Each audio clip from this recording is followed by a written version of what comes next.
اعوذ باللہ من الشیطان الرجیم بسم اللہ الرحمن الرحیم الحمدللہ رب العالمین والصلاة والسلام علی سیدنا محمد خاتم النبیین وعلی آلہ واصحابہ اجمعین۔ آج ہم بخاری شریف کی حدیث نمبر 3 کا مطالعہ کریں گے، جس میں حضرت عائشہ رضی اللہ تعالیٰ عنہا روایت کرتی ہیں کہ نبی کریم صلی اللہ علیہ وسلم پر ابتدا میں اچھے خوابوں سے وحی کا سلسلہ شروع ہوا۔ آپ صلی اللہ علیہ وسلم جو خواب دیکھتے وہ صبح روشن کی طرح ہوتا، پھر آپ تنہائی پسند ہو گئے اور غار حرا میں خلوت نشین رہنے لگے۔ کئی دن تک اس میں مسلسل اور کئی راتیں عبادت کرتے، جب تک گھر آنے کی رغبت نہ ہوتی، اور اسی کے لیے اپنے ساتھ کھانا پینا بھی لے جاتے۔ پھر حضرت خدیجہ کے پاس واپس آتے اور اتنا ہی توشہ اور لے جاتے، حتیٰ کہ اسی غار میں حق آپ صلی اللہ علیہ وسلم پر منکشف ہوا اور فرشتے نے آ کر کہا، پڑھ۔ آپ صلی اللہ علیہ وسلم نے جواب دیا، میں پڑھا ہوا نہیں ہوں۔ رسول اللہ صلی اللہ علیہ وسلم کا ارشاد ہے کہ فرشتے نے مجھے پکڑ کر اتنے زور سے بھینچا کہ میری طاقت جواب دے گئی۔ پھر مجھے چھوڑ کر اس نے کہا، پڑھ۔ میں نے پھر وہی جواب دیا کہ میں پڑھا ہوا نہیں ہوں۔ آپ صلی اللہ علیہ وسلم فرماتے ہیں کہ تیسری بار اس نے مجھ کو زور سے پکڑ کر چھوڑ دیا اور کہا کہ پڑھ، اپنے رب کے نام کی برکت سے جس نے ہر شے کو پیدا کیا۔ اقرأ بسم ربک الذی خلق، خلق الانسان من علق، اقرأ وربک الاکرم، کہ پڑھ اپنے رب کے نام کی برکت سے جس نے ہر شے کو پیدا کیا اور انسان کو خون کے لوتھڑے سے بنایا، پڑھ اور تیرا رب بڑا کرم والا ہے۔ تو رسول اللہ صلی اللہ علیہ وسلم نے ان آیتوں کو دہرایا، مگر آپ صلی اللہ علیہ وسلم کا دل اس انوکھے واقعے سے کانپ رہا تھا۔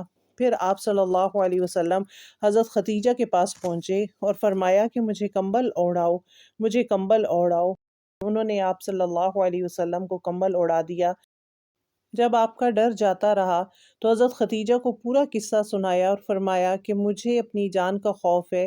انہوں نے کہا، ہرگز نہیں، اللہ کی قسم، آپ کو اللہ کبھی رسوا نہیں کرے گا۔ آپ تو کنبہ پرور ہیں، بے کسوں کا بوجھ اٹھاتے ہیں، مفلسوں کے لیے کماتے ہیں، مہمان نوازی کرتے ہیں اور مصائب میں حق کی مدد کرتے ہیں۔ اس کے بعد آپ کو ورقہ بن نوفل کے پاس لے گئیں، جو ان کے چچا زاد بھائی تھے۔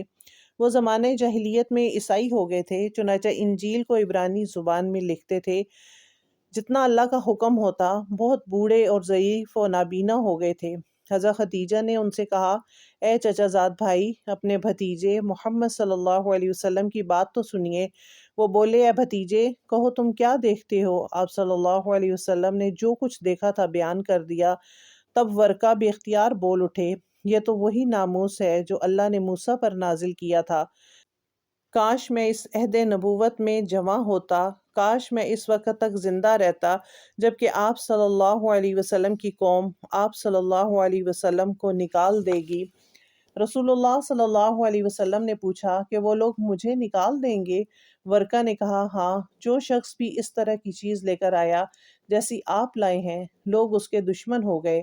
اگر مجھ میں آپ صلی اللہ علیہ وسلم کی نبوت کا زمانہ مل گیا تو آپ صلی اللہ علیہ وسلم کی پوری مدد کروں گا۔ پھر کچھ ہی دنوں بعد ورقہ کا انتقال ہو گیا اور کچھ عرصے تک وحی کی آمد موقوف رہی۔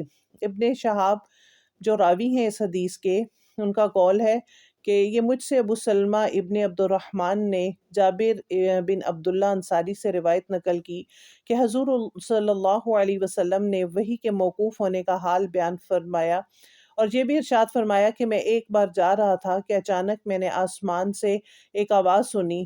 آنکھ اٹھائی تو نظر آیا کہ وہی فرشتہ جو غار حرا میں میرے پاس آیا تھا، زمین اور آسمان کے درمیان ایک کرسی پر بیٹھا ہے۔ مجھ پر اس منظر سے دہشت سی چھا گئی اور واپس لوٹ کر میں نے کہا، مجھے کپڑا اوڑھا دو، مجھے کپڑا اوڑھا دو۔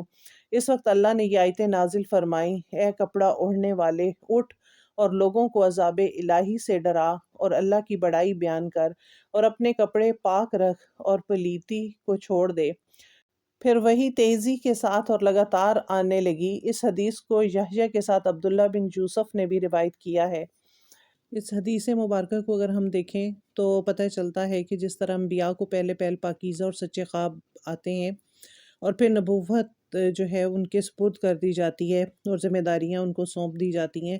گویا نبی کو پیغمبرانہ ذمہ داریوں کی تربیت ایک خاص ترتیب سے دی جاتی ہے، اور جاہلیت کے دور میں عبادت کا یہی ایک طریقہ تھا کہ آدمی کسی گوشے میں سب سے الگ تھلگ کچھ راتیں خدا کے دھیان میں گزارتا تھا، اور اس وقت تک چونکہ نبی کریم صلی اللہ علیہ وسلم کو رائے حق معلوم نہیں ہوئی تھی، ادھر طبیعت جو ہے بت پرستی اور گندگیوں سے متنفر تھی۔ اس لیے اس دور میں جب کہ وحی سے آپ کی رہنمائی کا آغاز نہیں ہوا تھا، تو آپ صلی اللہ علیہ وسلم نے اس وقت کی عبادت کا وہ طریقہ اختیار کیا اور اپنی اصل کے لحاظ سے درست اور قابل عمل تھا، یعنی دنیا و ما فیہا سے دور ہٹ کر اپنی اور خدا کی ذات میں غور و فکر کرنا، مراقبہ نفس کرنا، اور پیغمبر بننے سے پہلے اس کی تیاری تھی۔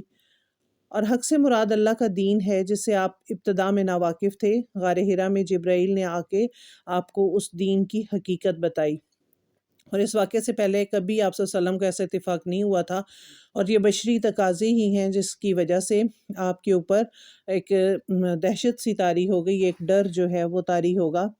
اور منصب رسالت پر سرفراز ہونے کے لیے جن اوصاف کاملہ کی ضرورت ہوتی ہے وہ بحسن خوبی آپ صلی اللہ علیہ وسلم کے اندر موجود تھے، اس لیے ابھی تک اسلام کی روشنی سے مستفید نہ ہوئے تھے۔ حضرت خدیجہ کو اس بات کا یقین تھا کہ محمد صلی اللہ علیہ وسلم کی شخصیت میں کوئی ایسا جوہر ضرور ہے جس کی بنا پر انہیں کوئی کارنامہ انجام دینا ہے، اور انہیں دنیا کی کوئی قوت نقصان نہیں پہنچا سکتی۔ پھر اللہ ایسے مثالی کردار رکھنے والے بندوں کو کسی طرح بھی بیجار و مددگار نہیں چھوڑ سکتا۔ اسی حدیث میں یہ بھی معلوم ہوتا ہے کہ پیغمبر بھی ان تمام بشری کیفیتوں سے متصف ہوتے ہیں جو کسی انسان میں ہو سکتی ہیں، اس لیے وہ پیغمبری کے ساری ذمہ داری قبول کرنے کے بعد ہی انسان ہی رہتے ہیں۔ اور یہی وجہ ہے کہ کلمہ شہادت میں جہاں محمد صلی اللہ علیہ وسلم کی رسالت کا ذکر ہے، وہیں آپ کے بندہ ہونے کی بھی تصریح کر دی کہ اشہد ان لا الہ الا اللہ و اشہد ان محمدًا عبدہ و رسولہ۔ اگر رسول اللہ کا پیغمبر بننے کے لیے بشریت سے خارج ہونا ضروری ہوتا تو وحی آنے سے قبل آپ صلی اللہ علیہ وسلم کی جملہ انسانی کیفیات بدل جاتی، یا وحی کے آغاز کے وقت آپ پر کوئی خوف طاری نہ ہوتا۔ اس کے بعد ناموس لغت میں رازدان کو کہتے ہیں ایسا رازدان جو اپنا ہمدرد ہو، اور اس کے مقابلے میں جاسوس کا اطلاق اس شخص پر ہوتا ہے جو دشمن بن کر آدمی کے راز معلوم کرنے کی کوشش کرے۔ یہاں لفظ ناموس سے مراد فرشتہ ہے جو پیغمبروں کے پاس وحی لے کر آتا ہے۔ وحی کا سلسلہ درمیان میں 2 یا 3 سال موقوف رہا، دوبارہ جب وحی کا سلسلہ شروع ہوا یہ اس وقت پیش آیا، اور دوسرے دور میں سب سے پہلی وہی سورت مدثر کی ابتدائی آیات تھیں کہ یا ایھا المدثر قم فانذر۔ سبحانک اللہم و بحمدک نشہد ان لا الہ الا انت نستغفرک و نتوب الیک۔ السلام علیکم ورحمۃ اللہ وبرکاتہ۔